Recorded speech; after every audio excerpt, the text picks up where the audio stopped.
bahay natin? Sino ititira mo dito? Tong kabit mo? Ha? Isip! Ha? Ha? Pinagtama yan! Isip! Punong-puno na ako sa'yo!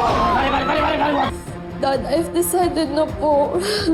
Kay Mami po muna ako sasama. Kung maintindihan, Pelma kung bakit nagdesisyon ng gano'n si Jessica. May ginawa itong sa Hazel Buti mo na yung kapatid mo. Baka emergency yan. I don't care. Ate, please answer. Kuya's back. Ate Daisy left him. Sinabi si Tetay. Sinasabi na okay lang siya, pero gabi-gabi siya naglalasing. Worried na. Umuwi si Kuya sa bahay? Alam mo pala yung sakit eh. Bakit mo kami iniwan? Kasi nga gago ako! Gago ako, Jeff! Gago! Kasana ako ng isang gabi, ha? Pero habang buhay ko pinagsisihan! Huwag mo sabi akong hawakan, di nga kita kailangan! Ano ba kumintindi, ha? Jeff! Tulong! Tulong, Jeff! Tulong! Pelma! Jeff! Jeff, hawak! Yes, Colonel. Makiki-update lang sana ako sa request ko tungkol sa anak ni Jeffrey. Baka kasi may balita na kayo sa Immigration Authority at Overseas Bureau. Sige, salamat. Balitaan niyo ako kaagad.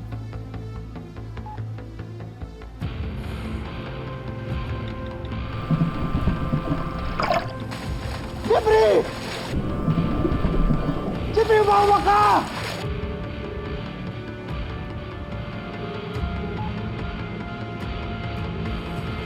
Elma! Jeffrey, umawa ka! Jeff! Jeffrey! Jeffrey, hawak! Elma! Patulong! Hawak ka! Hawak!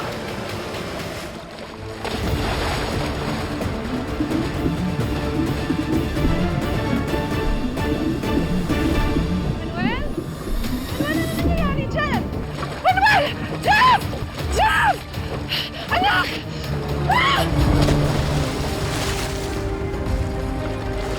Manuel!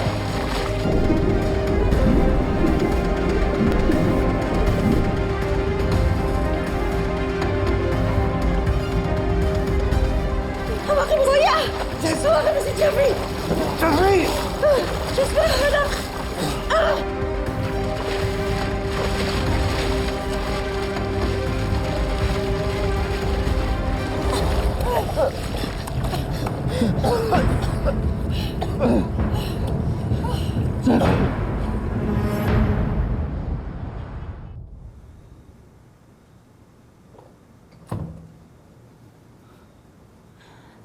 Wala pang isang araw na may miss mo na kagad ang daddy mo?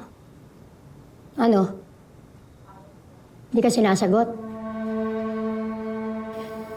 Mommy, pwede po bang umuwi na muna ako kay Dad? Feeling ko po kasi nagtatampo siya sa akin. Kasi sa inyo po ako sumama.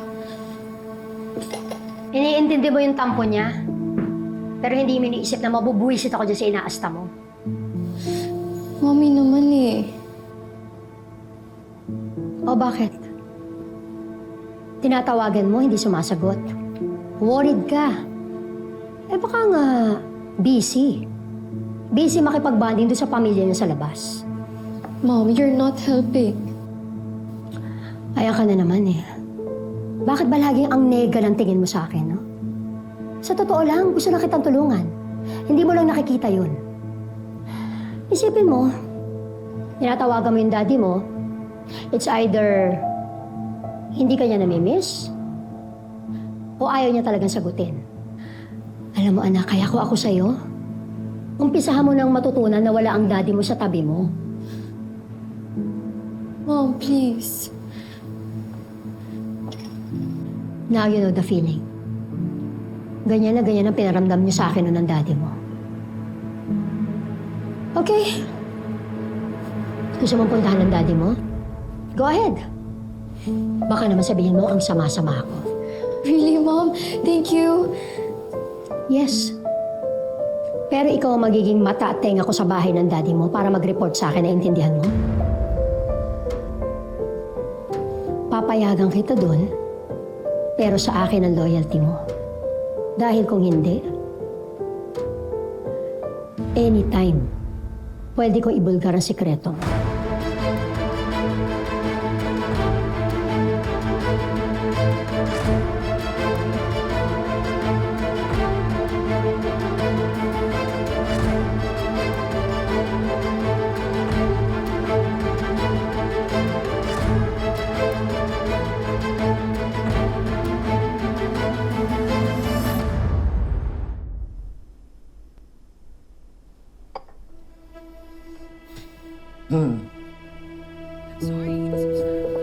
Hindi lang, please.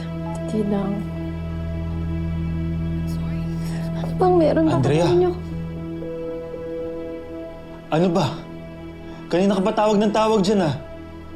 Hindi nga makontak si Miss LV, di ba? Hindi na siya matawagan. Tinakasan na nga rin yung investment ko eh.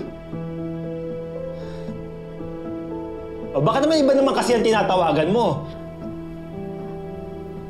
Sonny, pasensya ka na. Hindi ko rin talaga makontak nga si LV. Nag-aalala din kasi ako sa kapatid ko eh.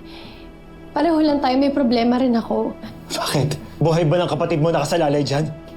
Yung sa akin kasi buhay ng anak ko. Andrea, wala na akong pambili ng gamot. Ubus na ako.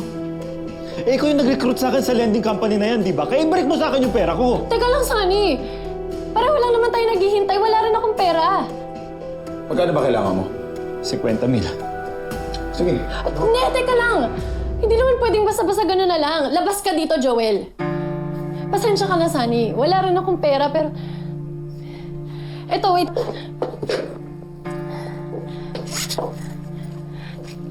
Ito lang lahat ng meron ako, pero sana makatulong sa'yo. Ano to? Andrea, kulang na kulang to. Hindi ako makakabili ng gamot dito ng anak ko eh. Alam ko, pero pag nakausap ko si LV, sigurado ako may makukuha ako. Kailan pa? Kailan mo pa siya makakausap? Mamamatayan na ako ng anak. Wala pa rin ako pambili ng gamot. Sabihin mo sa akin kung kailan kasi kailangan ko yung pera. Teka lang. Hello? Ano?